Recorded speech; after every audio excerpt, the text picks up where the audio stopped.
여러분의 인생의 마지막 말년에 어디에 가서 살고 싶으십니까? 사람들은 자연으로 들어가기도 하고 아니면 그냥 고향집을 찾아가기도 하고 살던 집에서 마무리를 하고 싶다, 그런 마음들이 있죠. 그런데 사도 바울은 좀 독특합니다. 고향인 다수도 아니고 자기 영적인 또 활동 무대였던 예루살렘도 아니고 또 당시 최강대국, 어떻게 보면 악의 원상인 로마에 가서 죽겠다, 로마에 가서 내 말년을 보내겠다, 이런 다짐으로 로마로 가게 됐죠. 사도 바울은 알았습니다. 로마에서 자신이 인생을 마칠지도 모른다는 생각을 했죠. 당시 황제는요, 우리가 알고 있는 가장 악한 황제인 네로 황제였습니다. 그래서 거기 가서 죽을 각오를 했던 거죠. 오늘 본문에서 먼저 알고 넘어가야 될 사실은, 오늘 본문 두 절 딱 두 줄 읽었죠. 여기 보면 이태, 2년이라고 그러는데, 성경에 기록되지 않았지만은, 또 학자들마다 조금 다르지만은, 로마에서 2년 동안 가택연금, 감금을 당하고 일단 풀려납니다. 가석방이 되고, 그리고 나서 한 2년 정도 4차 선교 여행을 떠나고, 그러다가 다시 잡혀서 다시 로마 감옥에서 결국은 참수, 목이 잘린 순교를 하게 됐다, 이런 기록이 있죠. 오늘 마지막 이 두 줄은요, 사도 바울의 마지막 인생, 로마에서 삶, 여기저기 포함해서 한 6년간의 여간을 이렇게 한마디로 함축해서 표현하고 있는 것입니다. 딱 두 줄입니다. 단 두 줄에 불과한 사도 바울의 인생의 마지막 행적. 근데 그 두 줄로 모든 것을 알 수 있다고 하는 거예요. 여러분, 우리 인생도 단 두 줄로 표현해 볼 수 있다면 뭘까요? 그게 우리 비석의 비문이 된다 그러면 단 두 줄로 어떻게 인생을 표현할 수 있겠습니까? 오늘 본문 읽으신 이 두 줄은 딱 두 줄로 사도 바울이 인생을 다 표현했다, 다 담았다고 볼 수가 있는 거죠. 이 두 줄에 뭔 내용이 있을까? 세 가지로 나눠보기로 합니다. 첫 번째는 마지막 이태의 모든 사람을 다 영접했다. 사람의 인생은 두 가지로 나눌 수 있습니다. 찾아가야 되는 인생, 또 다른 인생은 찾아오는 인생. 여러분의 인생은 누군가를 만나기 위해서, 어떤 목적을 이루기 위해서 찾아가는 인생입니까? 아니면 누군가가 여러분이 찾아와야 되는 인생입니까? 물건을 팔려면 찾아가야 되죠. 그렇죠? 우리가 누군가의 뭔가를 이루기 위해서도 찾아가야 되는 게 많죠. 반면에 찾아와야 성공한 사람도 있습니다. 음식점을 한다, 가게를 한다 그러면 찾아오는 사람이 많아야 되겠죠. 그러나 찾아오는 사람을 기다리기만 할 수 없죠. 먼저 나가서 찾아야 되고 그 사람도 찾아올 수 있게 만들어야 됩니다. 그래서 세상을 살아가는 법칙은 찾아가야 찾아온다고 하는 거예요. 사도 바울의 인생이 그랬죠. 오늘 로마로 가기 전까지는 그 인생은 찾아가야 되는 인생이었습니다. 반가워하는 사람 없어도 자기를 박대하는 곳이든 어디든 찾아가서, 기업고 찾아가서 복음을 전하는 인생이었죠. 근데 놀랍게도 인생의 마지막 순간에는 전혀 다른 인생을 살았어요. 가택연금입니다. 감옥에 갇혀 있는데 나갈 수가 없잖아요. 찾아갈 수가 없잖아요. 그런데 이런 상황, 가장 인생에서 힘들고 어려운 이런 상황 속에서 하나님께서 어떻게 하셨느냐, 그게 30절에 기록이 되어 있죠. 바울이 온 이태를 자기 셋집에 머물면서 자기에게 오는 사람을 다 영접하고 그랬습니다. 여러분, 이 본문의 시제, 동사의 시제는 미완료라 그럽니다. 미완료라는 것은 멈추지 않고 계속해서, 온 이태, 2년 내내 사람들이 쉴 수 없이 찾아왔다고 하는 거예요. 저는 이 본문을 보면서 하나님의 위로하심을 느끼는 것 같아요. 평생토록 이리 가라 저리 가나 그렇게 찾아가야 되는 인생을 살았던 사도 바울인데, 마지막에 힘들고 어려운 감옥에 갇힌 때가 됐는데 불구하고 그때 하나님께 이렇게 말씀하시는 것 같아요. 바울아, 이제는 쉬어. 찾아갈 필요 없어. 내가 사람들을 너에게 보내줄게. 사람들을 보내줄게. 이런 것 같아요. 하나님의 위로 같단 말이죠. 여러분, 우리가 하나님의 뜻에 순종해서 뭔가를 먼저 찾아가면요, 참 희한하게도 사람을 보내주세요. 만나게 하세요. 아시아가 아니라 유럽으로 넘어가라. 무턱대고 순종했죠. 그랬더니 빌립보에 자주장사 루디아를 만나게 하셨어요. 아글라와 브리스길라라는 부부를 만나게 하셨죠. 하나님이 찾아가라고 하면, 그렇게 순종하면 사람들 보내주셔서 만나게 해주신 그 놀라운 하나님의 역사가 인생 마지막에 로마에서 아주 정확하게 보여준 겁니다. 여러분, 인도네시아 이야기가 궁금하시죠? 저도 장사를 해야 되기 때문에 한 번에 풀 수는 없고 아주 조금씩 풀어보려고 합니다. 인도네시아 단기 선교팀 61명입니다. 그 다음에 샬롬교회, 인도네시아 반동에 있는 샬롬교회 사역자들도 거의 60명 정도, 150명에 가까운 인원이 열흘간의 사역을 감당하려면 얼마나 많은 준비를 해야 되겠습니까? 스케줄이, 모든 일정이 다 세팅이 됐어요. 그래서 딱 출발해서 갔는데요, 첫날부터 펑크가 났어요. 반동에 있는 저희와 협력한 샬롬교회가 교회가 아니라 교회 밑에 의료봉사단체 캔이라고 하는 단체를 만들었습니다. 우리가 가서 그 캔이라는 단체 밑에서 협력해서 의료사업을 하는 겁니다. 그런데 샬롬교회가 너무 홍보를 많이 해가지고 인도네시아 반둥이라는 도시가 인구가 250만 명이에요. 반둥 의사회에서 보건당국에 진정서를 내버렸어요. 그래가지고 반둥 시내에서는 의료 사역을 못하도록 막아버렸습니다. 보통 25시간에 걸쳐서 반둥까지 갑니다. 첫날에 여독이 너무 심해서 또 새벽에 도착하기 때문에 첫날은 샬롬교회에서 사역을 하는 게 대부분인데 그렇게 못하게 된 거예요. 놀릴 수는 없잖아요. 그래서 그날 바로 2-3시간 거리 있는 곳으로 차를 타고 나갔어요. 사역을 했어요. 갑작스럽게 준비해서. 그날따라 차가 막혀서 3시간 반, 4시간이 걸렸답니다. 놀랍게도 그곳에서 무려 500명이나 되는 사람들이 기다리고 있었대요. 여러분, 하나님이 가라고 하시는 가면요, 우리가 찾아가지 않아도 찾아온다. 할렐루야. 매일 500명에서 750명의 사람들이 왔어요. 여러분, 우리가 선교를 하면 한 사람 한 사람 어떻게 찾아갈 수 있겠어요? 하나님께 준비된 사람들을 구름대처럼 보내주셨어요. 이게 하나님의 역사예요. 사도 바울의 인생의 마지막 순간에 찾아가는 인생이 아니라 찾아오는 인생으로 바꿔주셨다고 하는 겁니다. 근데 그렇게 많이 찾아오는 사람들이 우호적이고 호기심으로 오는 사람들만 없었을 겁니다. 때로는 돌을 던지고 비난하고 적대시하고 그런 사람들이, 그런데 그 모든 사람을 사도 바울은 오늘 읽으신 본문에 영접했다, 환대했다, 환영했다고 하는 거예요.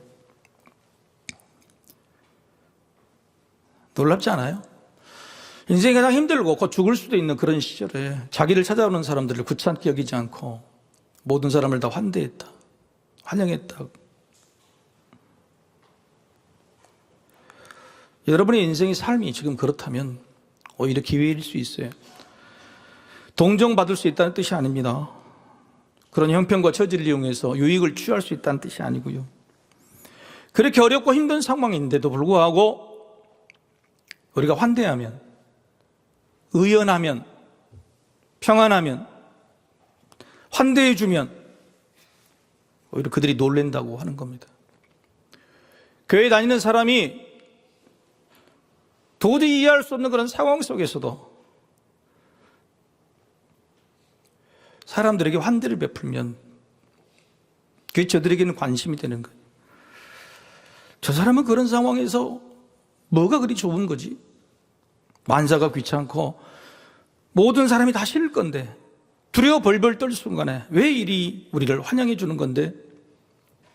이런 마음이 신기해 보이고 그 마음이 진심으로 2년 동안 지속되니 사람들에게 설득이 된 거예요.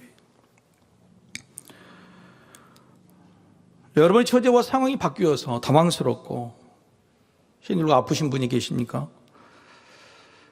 그러나 하나님이 이끌어 가심을 믿으시길 바랍니다. 그곳에서 여러분의 처지와 형편에 환대하고 그걸 받아들이고 수많은 사람에게 짜증과 불평을 하는 게 아니라 웃음으로 대하면 하나님께서 반드시 그걸 기회로 바꿔주신다. 힘들고 어려울 때에 우리가 환대하면 찾아오는 사람이 있어요. 얼마나 귀한지 몰라요. 내가 좋고 잘 살고 그럴 때 찾아오는 사람이요, 인생이 별로 도움이 안 됩니다. 근데 내가 사람들에게 지탄을 받고 실패하고 그럴 때 나를 찾아주는 사람이 얼마나 귀한, 그 사람이 진짜더라고요. 사람을 분별하기가 어려운 시대에 내가 힘들고 어려운 그 시절에 나를 찾아오는 사람, 그게 진짜 사람인 거예요. 내 사람인 거예요. 잘 먹고 잘 살고 성공할 때 내 생각, 그 생각은 별 가치가 없어요. 근데 너무너무 힘들고 어려울 때 하나님이 주신 생각이 있어요. 그 생각이 여러분의 인생의 깊이를 더하는 거예요. 그 생각이 얼마나 귀한지 몰라요. 잘 먹고 잘 살 때 위로는 위로 같지가 않아요. 근데 너무너무 힘들고 어려울 때, 인생 막바지에 몰려있을 때, 그때 하나님께서 주시는 위로가 얼마나 귀한지 그 평생을 살아가는 힘이 되는 겁니다. 막바지에 몰려 계세요? 막연하십니까? 힘드십니까? 감옥 같은 곳에 있습니까? 거기에 찾아오게 만든 하나님의 사람, 생각, 그 위로를 꼭 기다리고 붙잡기를 소망합니다. 두 번째, 사도 바울은 마지막 이태 모든 것을 다 전했습니다. 인도네시아 단기 선교팀 중에 제일 인기가 많았던 사람이 누구일까요? 61명의 단원 중에서 제일 인기가 많았던 사람. 한번 따라해 볼까요? 얼굴이 키 큰 사람. 전라도 살 때 얼굴이 키 큰 사람, 얼굴이 하얀 사람이 아주 인기가 많아요. 특별히 우리 어린이들이 4명 따라갔는데 너무너무 칭찬했어요. 아침에 코피가 터져 애들이. 그러는데도 어른들하고 한 번도 빠짐없이 자기들 사이클 다 해요. 얘들 놀러 간 거 아닙니다. 맡은 바 사역들이 다 있었어요. 얘들이 특별한 것은 뭐냐면 인도네시아 아이들이 굉장히 많아요. 그 아이들이 보니까 자기 얼굴하고 너무 다르거든. 인도네시아 사람들이 하는 게 뭐냐면은 사진 찍어달라는 거. 근데 인도네시아 사람들이 희한합니다. 단체 사진이 없어. 전부 1:1 개인 셀카야. 10명 오면 10명 다 찍어줘야 되는 거야. 근데 놀랍게도 이 애들이요, 우리 애들이 그 10명을 다 찍어주면서 다 웃어서. 다 찍을 때마다 웃어줘. 나는 상처받아서 한 명도 나한테 사진 찍자고 한 사람. 제가 옛날에 얼굴이 희했는데 이번에는 좀 시커매서. 여러분 사진을 왜 찍을까요? 머나먼 한국이라는 나라에서 그 인도네시아 시골로 찾아온 사람들과 뭔가를 남기려고 하는 것은 인간의 본능이에요. 본능. 나이가 들어서 현직에서 은퇴하신 분들이 유튜브를 많이 하신대요. 유튜브 해가지고 돈 벌려고 아니잖아요. 자신이 평생을 살아온 경험, 노하우, 뭔가를 남겨서 전하려고 하는 거잖아요. 이건 우리에게 본능이라고 한 겁니다. 여러분의 인생에 무엇을 남기고 싶습니까? 뭘 남기고 싶죠? 뭘 남기려고, 그 본능이 남기려는 본능, 거기에 충실한다면 뭘 남길 수 있을까요? 우리의 교인들은요, 성경책을 필사를 해요. 저는 이게 정말 감사한 일이라고 생각이 돼요. 제가 우리 교회 부임하고 나서 얼마 되지 않아 설교자로 조그만 교회에서 은퇴하신 목사님을 모셨어요. 목사님 놀리시더라고. 이렇게 작은 교회에 은퇴 목회자를 왜 부르냐고. 그래서 설교를 하셨는데 그게 감사했는지 가실 때 엄청난 선물을 주고 가셨어요. 정말 이 책보자기에 이만한 뭘 싸갖고 들고 오셨는데 그게 뭐였냐면 바로 본인이 평생 동안 썼던, 손으로 직접 쓰셨던 설교 원고들이었어요.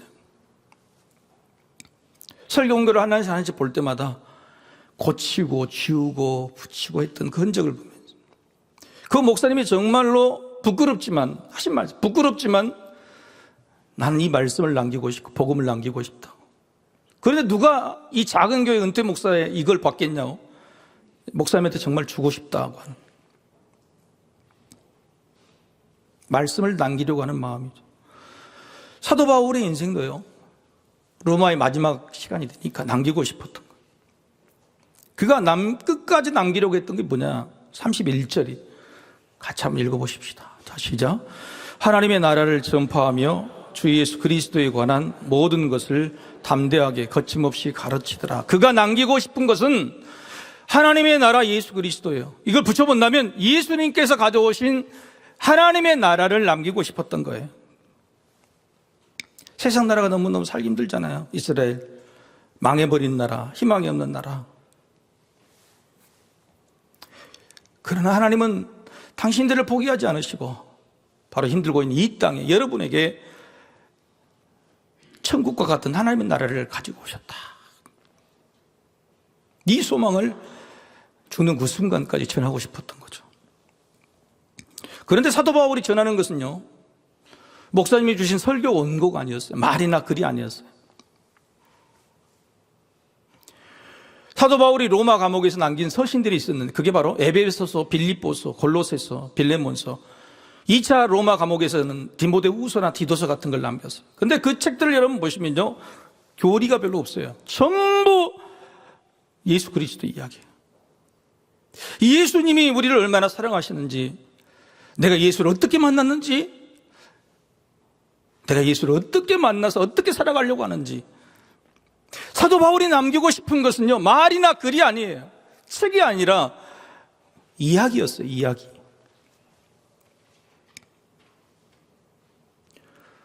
우리가 쓴 필사책이나 우리가 자녀들에게 남겨질 유산이나 그것은 다 사라지고 없어질 겁니다. 그런데 이야기는 입에서 입으로, 마음에서 마음으로 반드시 전해져요. 그 이야기가 무슨 이야기냐? 예수님을 만난 이야기, 예수님과 함께 갔던 이야기, 예수님과의 사랑 이야기. 사도 바울은 바로 그것을 남기고 싶었던 것이죠. 사랑하는 성도 여러분, 여러분은 어떤 이야기를 남기고 싶습니까? 인생에 수많은 이야기가 있지만 내 자녀들에게, 내 우선에게, 나를 만난 사람들에게 유익이 되고 힘이 되고 위로가 되고 소망이 되는 이야기가 과연 어떤 이야기일까요? 예수 이야기, 예수 만난 이야기밖에 없어요.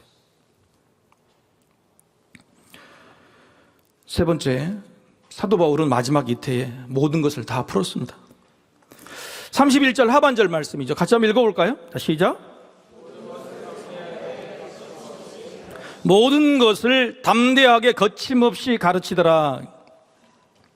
여러분, 이 사도행전을 기록한 사람은 사도 바울이 아니고요, 누가입니다. 누가는요, 헬라인이에요. 헬라인 중에서 의사예요. 고학력자입니다. 고대 헬라어는요, 초급이 있고 중급이 있고 고급 헬라어가 있어요. 그런데 이 누가는요, 고급 헬라어를 잘 사용했어요.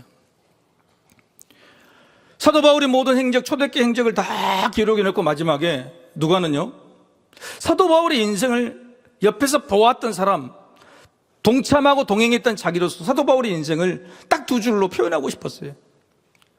딱 두 줄로 표현하고 싶은 게 뭘까? 그 안에 색다른 자기의 생각들을 넣고 싶었던 거예요. 그게 바로 뭐냐면은 거침없이라는 단어예요. 거침없이. 헬라어로 아콜리토스. 놀랍게도 이 헬라어 단어는요, 성경에 단 한 군데 바로 여기서만 등장합니다. 그 어떤 사람에게도 쓸 수 없는, 쓸 필요가 없는, 쓰고 싶지 않은 그 한 단어 아콜리토스, 거침없다는 말을 누가는 바로 여기서 사도 바울에게 사용하고 있는 거예요. 인생의 마지막 순간에요, 거침이 없었다. 누가가 보기에는 뭔가 달랐고 특별했고 심지어는 나아가 시원하고 통쾌했다고 하는 거예요. 거침없었다. 그럴 수 있을까요? 감옥에 있는데, 곧 죽을 수도 있는데, 세상에서 가장 폭군 앞에서 재판을 받아야 할 처지인데, 근데 그의 삶이, 그 인생이 거침이 없었다. 우리가 주도적인 자기 삶, 자기 인생을 살지 못하게 되는 것 중에 하나가 남의 눈치를, 사람의 눈치를 보는 겁니다. 사실 한국의 애절 A 문화가 남의 눈치를 보아야 가능한 거죠. 출세도 마찬가지죠. 근데 이걸 좋게 말하면 애절 A지만은 나쁘게 말하면 눈치인 겁니다. 애절과 눈치는요, 한 묶음 차이예요. 누군가를 존중하는 마음이 상대방에게 있다면 이건 애절이고요. 그런데 자기 자신을 존중하는 마음으로 보는 것은 그 눈치예요. 여러분, 우리 인생에 특히 한국 사람으로서 많은 A와 애절을 가지고 살았지만 우리가 그렇게 표현했던 것이 남을 존중하는 A였을까요? 아니면 나를 존중하는 눈치였을까요?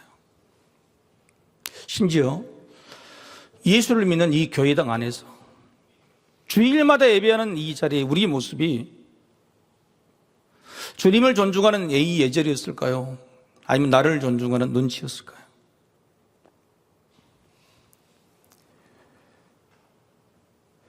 문제는 남의 눈치를 보지 않을 만큼 되려면 당당해야 됩니다. 그런데 우리 자신은 당당한 게 없다고요. 죄에서 자유로운 사람, 양심으로 깨끗한 사람이 어디 있겠습니까?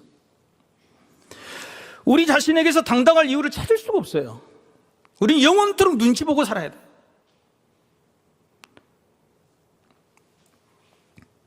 우리가 당당할 수 있는 이유는 딱 한 가지예요. 사도 바울이 그토록 전하고 싶었던 예수 그리스도 가지고 온 하나님의 나라. 그 하나님 나라가 이 안에 이루어지면 우리는 그 눈치로부터 자유하게 되는 겁니다. 예수님 인사합시다. A로 사셨습니까? 눈치로 사셨습니까? 한번 물어보세요.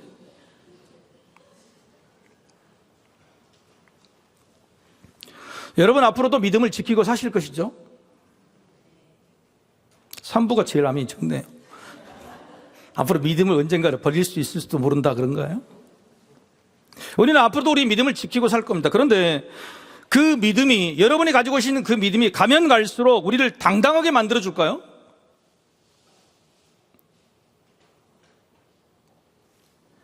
아니면 믿어도 여전히 세상 눈치, 사람 눈치, 교회 눈치, 심지어는 자식 눈치를 바라보면서 살게 되는 것일까?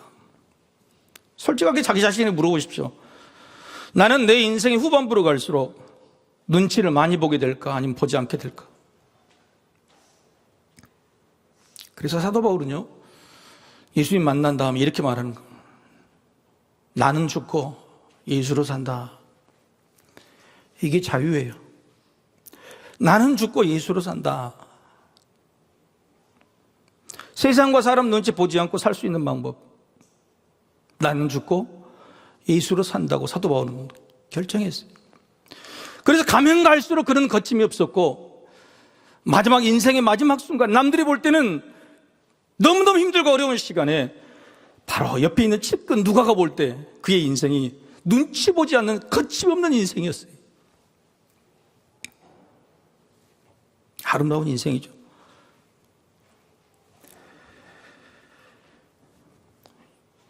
여러분, 이생망이라는 말 들어보셨죠? 이생망이 뭐죠? 잘 아시네요. 3부가 이번 생은 망했다. 근데 이 말을 초등학생들이 쓰는 걸 들었어요. 얘가 뭐 실수했대. 나 이생망이다. 와, 너무너무 놀란 게 아니라 무서웠어요. 이제 몇 년 살지도 않는 초등학생이 이생망, 이번 생은 망했다라는 말을 쓴다. 여러분 안 쓰셨습니까? 여러분 그런 생각 갖고 계시지 않아요? 이번 생은 망했다. 사도 바울처럼요, 인생의 마지막 2년이 있는데 늘 찾아가야 되는 인생에서 찾아오는 인생으로 인생이 마지막에 바뀌었는데 남의 눈치 보고 살다가 거침없이 자기가 하고 싶은, 인생이 원 없이 하고 싶은 일 다 쏟아내는 인생의 마지막 역전의 시간 2년이 있는데 왜 이생망이냐고요? 주님의 마지막 명령은 땅끝까지 가라. 여러분, 이제 땅끝이라는 개념은요, 지역적 개념이 아니라 시간적 개념이에요. 인도네시아는요, 여전히 세상에 굉장히 밀림이 있어요. 그런데 그 밀림에서도 핸드폰이 터져요. 복음이 들어갔을까요? 안 들어갔을까요? 다 들어갔어요. 지역적으로, 지리적으로 땅끝은 없습니다. 지금은요, 그냥 시간적인 개념이에요. 그 땅끝의 시간적인 개념이 뭐냐? 주님이 다시 오늘 그날이에요. 주님이 다시 오실 그날까지, 그날이 이르기까지 복음을 전하라. 이게 땅끝이에요. 하지만 시간적 땅끝, 주님이 오실 그날은 아무도 모른다는 것이 문제입니다. 아무도 몰라요. 10년 후에, 100년 후에 올지, 아니 바로 내일 올지 오늘 올지도 모른다는 거예요. 하나님께서 우리에게 주신 시간, 오늘 주님이 오신다면 오늘이 그 마지막 그날이라면 여러분 무엇이 하시겠습니까? 오늘이 주님이 오시는 그날이라면 여러분 오늘 무엇을 하시겠어요? 오늘 또 눈치 보고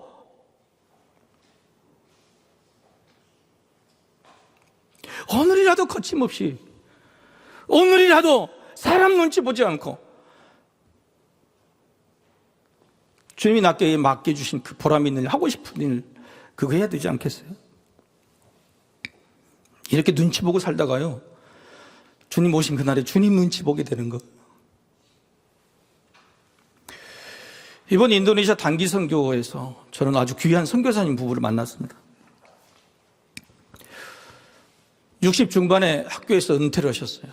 남편분은 교육장, 서울에서 교육장을 하시고 은퇴를 하셨고, 아내분은 교장 선생님을 은퇴를 하셨어요. 이분들이 은퇴하신 다음에 세계여행을 다녔답니다. 왜 세계여행을 다녔냐면 아들을 잃었어요.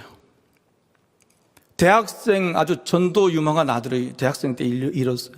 평생도록 아들을 잃은 그 슬픔이 너무너무 큰 거예요. 그래서 은퇴할 즈음에 두 분이 책을 냈어요. 이렇게. 여기서 마지막에 자신의 인생을 돌아보면서 이걸 느끼게 된 회개의 고백이 있어요. 제가 한번 읽어드릴게요. 왜 기도해야 하나요? 기도할 힘이 없어 하염없이 울고 위로의 말씀에도 반항만 하던 어느 날, 하나님의 아픔과 사랑이 깨달아졌다. 죽음에서 나를 살리기 위해 하나밖에 없는 그 귀한 아들을 내놓으신 사랑, 아들 예수를 십자가에 못 박는 무리 향해 쏟고 싶은 분노를 참고 터질 것 같은 심장 부둥켜 안고 우셨을 당신, 그분의 애끄름을 생각지 않고 잠깐 나에게 맡겨주신 내 아들 이름만 애통해하다. 주님의 뜻이 어디에 계시냐며 괴롭혔던 나, 하나님의 아들 잃은 비통함이 내 가슴에 꽂히자 내 아들 생각만 했던 잘못이 비로소 깨달아졌다. 하나님 죄송합니다. 죄송합니다. 평생 자기 연민에 산 거예요. 자기를 불쌍히 여기면서. 그리고 인생에서 은퇴를 했어요. 그리고 세계여행을 다녀도 그게 채워지지가 않았어요. 2017년에 하나님의 아들 예수를 잃는 그 애통함이 마음속에 꽂히자 그때 두 분이 결정한 게 뭐냐면 세계여행을 그만두고요, 그때 인도네시아로 들어가신 거예요. 아무런 계획도 없이. 그때 왜 들어가셨냐고 물어보니까 아들이 죽을 때 자기하고 했던 약속이 생각이 났대요. 엄마, 부끄럽지 않은 당당한 인생을 살아라고. 부끄럽지 않은 당당한 인생이 뭔지를 모르고 살았던 거예요.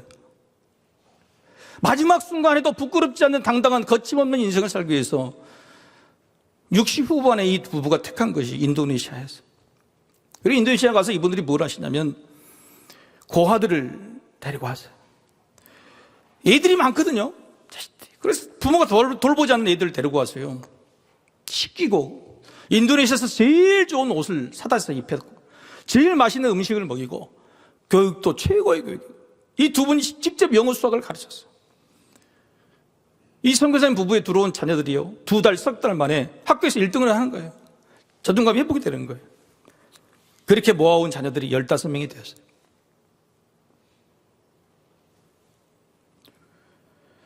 인생의 마지막 70대 이제 중반이 되신 이분이 사도 바울의 마지막 이태처럼 인생의 아름다운 두 줄을 쓰고 계시는 거예요.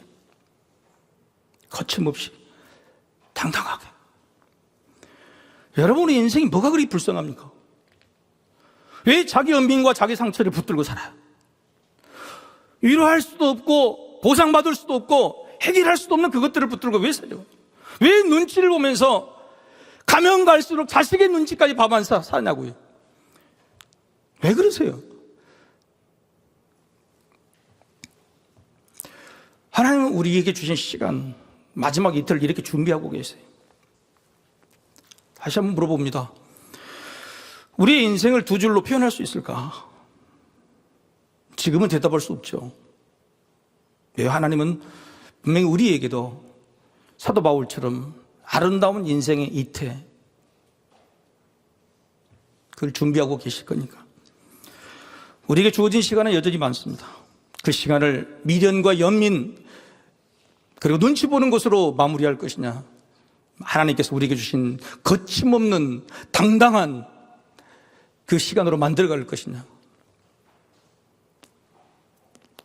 오늘이 바로 그날이라면 적어도 오늘부터라도 사도 바울처럼 겁침없이 사는, 눈치 보지 않고 당당하게 사는 저와 여러분이 되시기를 주님의 이름으로 축복합니다.